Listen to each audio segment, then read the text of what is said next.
Bismillahirrohmanirrohim. Savol beryaptilar. Bir odam buzuq ayollarni farishtalarga o'xshatgan. Keyin bir kishi unga bu odam dindan chiqdi degan. Shu to'g'rimi? Albatta to'g'ri.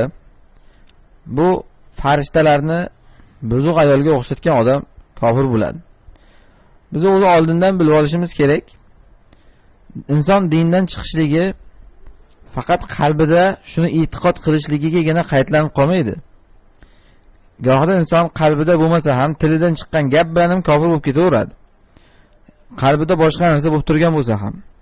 Bunga dalil Alloh taoloning so'zi. Va la in sa'altahum la yaqulunna inma kunna nakhudu wa nal'ab. Qul abillahi wa ayatihi wa rasulihi kuntum tastahzi'un. La ta'tadiru qad kafartum ba'da imanikum. Agar ulardan so'rasangiz aytishadiki, biz shunchaki hazillashgandik. Shunchaki gap qiziganidan gapirib o'rgandik deyishadi. Ya'ni qalbimizda aytmagandik. Biz ham iymon keltirganmiz. Biz ham ichimizda niyatimiz yo'q deydi. Alloh taolo shunga javob qildiki, qul ayting o'shanaqa odamlarga, sizlar Alloh bilan, uning oyatlari bilan, uning payg'ambarlari bilan o'ynashasizlarmi deng. Ya'ni sizlarga hazillashgani, askiya qilgani, mazhara qilgani narsa qolmadimi? Allohni va uning dinini va uning oyatlarini, payg'ambarini hurmati sizlarga shunchalik arzimas bo'ldimi? Uni mana shunaqangi askiyaga aralashtirasizlar. Shuning uchun askiya qilib shunaqangi gaplarni gapirgan hamma odamlar kofir bo'ladi. Uning ichidagi niyati bizga qizig'i yo'q. Mana shu yuqorida Alloh yuqoridagi oyatda aytadiki, la ta'taziru. Shuning uchun sizlar endi uzr aytib o'tirmanglar. Ichimda boshqa degan ma'no bor edi, niyatim boshqa edi, qalbim toza edi degan gap yo'q. Hojati yo'q. Alloh taolo oyatda aytayapti buni. La ta'taziru qad kafartum ba'da imanikum. Uzr so'rab o'tirmanglar, tamom sizlar iymonlaringdan keyin kofir bo'ldinglar. Mana oyatda Alloh ularga hozir iymonni isbot qilyapti. Iymonlaring deyapti. Demak, ular iymoni bor edi, bir og'iz gap bilan kofir bo'lib qoldi. Qalbida bo'lmasa ham hattoki. Shuning uchun inson tiliga ehtiyot bo'lish kerak. Rasululloh sollallohu alayhi vasallam hadisda aytganlar. Man yazmanu li ma bayna lahyayhi va fakhidayhi fa adman lahu al-janna. Kim menga ikki jag'i bilan ikki oyog'i o'rtasini, ya'ni avratini va tilini kafilligini bersa, men unga jannat kafilligini beraman deganlar. Demak, ana shu ikkalasiga bog'langan. Insonning jannati, jahannamiy bo'lishi qalbigagina emas, tili bilan inson kofir bo'lib ketadi. Yuqoridagi oyatda mazhara qilganlar ham tili bilan kofir bo'lib ketdi. Yuqoridagi oyatning sababi nuzulida Ibn Umar radhiyallohu anhu dan hadis kelgan. Sahih hadis. Ibn Umar radhiyallohu anhu aytadilarki, biz Tabuk g'azotida yurganimizda, jangda ba'zi munofiqlar va iymoni zaif odamlar o'tirib askiya qilishdi. Xuddi hozirgi zamondek askiya qilishdi. Haligilar askiya qilganda maqsadi qolu naqta'u bihi ana at-tariq deyishdi. Ya'ni jangga ketishyapti. Yo'ldagi qiyinchilikni sezmaslik uchun bir askiya qilaylik, haliga charchoqni chiqaraylik deyishdi-da, askiya qizib mana shunaqangi mazharaga o'tib ketib qolishdi. Nimani mazhara qildi desak, ular Ibn Umar roziyallohu anhu aytadilarki, qalu ma ra'ayna mitla qurra'ina haula arghabutunan va la akzab alsunan va la ajban 'inda liqa. Ular aytishdiki, biz mana bu qorilardagi, ya'ni sahobalarni qorilarini mazhara qilishyapti. Mana bu qorilardagi qorni katta, dushmanga yo'liqqandagi qo'rqoq va kazzoblarni, yolg'onchilarni ko'rmaganmiz deydi. Hozirgi kundagidek insonlar askiya qilmoqchi bo'lsa, birdan bir olimni askiya qilishga o'tishadi, nima qilishga, mazhara qilishga o'tishadi. Bir mazhara qilmoqchi bo'lsa, birdan bir domlani mazhara qiladi. Go'yoki bu bilan u domlani mazhara qilyapman deydi, bilmaydiki dindan chiqadi. Chunki ular domlaligi uchun mazhara qilmayapti. Shu domla ko'tarib yurgan narsasi uchun uni mazhara qilyapti. Mana bu insonlar shunaqangi qilib qori sahobalarni mazhara qilganda, ularning ustidan kulganda, Alloh taolo haliga oyat tushirdi. Ulardan so'rasangiz, ular aytadiki, biz gap qilgandan yuqoridagidek yo'ldagi qiyinchilikni ketkizish uchun ana shuning uchun askiya qilgan ekanmiz. Shuning uchun mazhara qilgan ekanmiz. Qalbimizda yo'q edi deyshadi. Alloh ularni shu qorilarni mazhara qilganligini, sizlar Allohni va uning oyatlarini va uning payg'ambarini mazhar qildinglar deb nomlayapti. Hali ular haqiqiy oyatni, haqiqiy Qur'onni, haqiqiy payg'ambarni yoki haqiqiy Allohni mazhara qilmagan edi hali. Faqat qorilarni mazhara qilgan edi.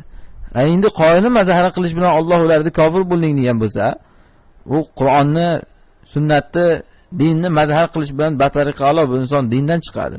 Bunda hech qanaqa shubha yo'q. Alloh ularga iymon keltirganligini aytdi yuqorida. Iymonlaringdan keyin kofir bo'ldinglar dedi. Mana bu bilan bu inson dindan chiqadi. Farqi yo'q nima niyatda aytganligi. Shuning uchun ham haligi odam buzuq ayollarni farishtalarga o'xshatgan odam ularni chiroy uchun o'xshatdim deydimi? Boshqa uchun deydimi? Shu bilan kofir bo'ladi. Keyin bu yerda bizda o'zbeklarda bir botil e'tiqodlar bor. İnsanlar parvo ham qilmaydi. Kinolarda, seriallarda o'sha ma'no insonlarga aytilaverib singib ketgan. Masalan, bir qizni chiroyli bo'lsa farishta deydi. Farishtadek chiroyli deydi. Yoki bir qizni erkalatmoqchi bo'lsa farishtam deydi. Bu e'tiqod mushriklardan qolib ketgan e'tiqod. Ya'ni aynan qizlarni farishtalarga o'xshatishlik. Nimaga bir o'g'il bola chiroyli bo'lsa farishtam demaydi? Ya'ni bu bilan demak ular aytayaptiki, farishtalar go'yoki qiz demoqchi. Shuning uchun chiroyli qizni farishtaga o'xshatishyapti. Mushriklar Rasululloh sollallohu alayhi vasallam zamonidagi mushriklar ham xuddi shu e'tiqodda bo'lgan. Alloh taolo bu haqida oyatlar nozil qilgan. Alloh taolo Qur'onda aytadi: "Va ja'alul malaikata allazina hum ibadur rahmani inatha." Allohni Rahmanni bandalari bo'lgan farishtalarni qizlar deydi ular. Ya'ni Makkadagi mushriklar shunaqa degan. Xuddi hozirgi zamondagidek chiroyli qizni farishta degandek ular ham farishtalarni ana shu ayol jinsida deb e'tiqod qilishgan. Alloh taolo ularga rad javobini qilib aytadiki, "Ashahidu xalqahum." Ular nima malaikalarni qanday yaratilganini ko'rib ketdimi? Qayerdan ko'rib ketdi? Nimaga jinga o'xshatmaydi masalan bitta qizni? Jinim demaydi. Yoki shaytonim demaydi. Aynan farishtaga o'xshatadi. Chunki farishta uni e'tiqodida go'yoki qiz. Ana shu farishtaga o'xshatadi. Alloh taolo oyatda aytayaptiki, ular ko'rib ketdilarmi? Farishtalarning erkak ayolligini. Satuktabu shahadatuhum va yusalun. Ularning bu hali guvohliklari yozib qo'yiladi, shundan so'ralinadi. Ko'rganmiding sen hali farishtani qanaqa ekanligini? Deb undan hali ular hisob-kitob qilinadi degan. Mana demak mushriklarda shu e'tiqod bor edi. Yoki boshqa bir oyatda Alloh taolo aytadiki, kim shu e'tiqod qilsa kofir bo'lishligi mana shu oyatdan ham dalil chiqadi. Innal ladina la yu'minuna bil akhirati la yusammuna al malaikata tasmiyatal unsa. Oxiratga, ya'ni Alloh huzuridagi jannat va jahannamga iymon keltirmaydiganlargina malaikalarni ayol jinsi bilan nomlaydi. Ayolga o'xshatadi. Bu bizning gapimiz emas. Kimdir eshitib bu gaplarni qo'rqib ketmasin. Allohning so'zini aytayapmiz biz. Qur'ondan oyat keltirilyapti. Alloh aytayapti, Allohga, oxiratga iymon keltirmaydiganlargina malaikalarni qizga o'xshatadi. Ana shu dalil kimdir kelib aytishi mumkin, sen uni qalbini yorib ko'rdingmi? Qaydan bilasan qalbida iymon bor yoki yo'qligini? To'g'ri, biz qalbini yorib ko'rganimiz yo'q, lekin Alloh guvohlik berib qo'yibdiki, shunday dedimi bu alomatki uni qalbida iymon yo'qligiga.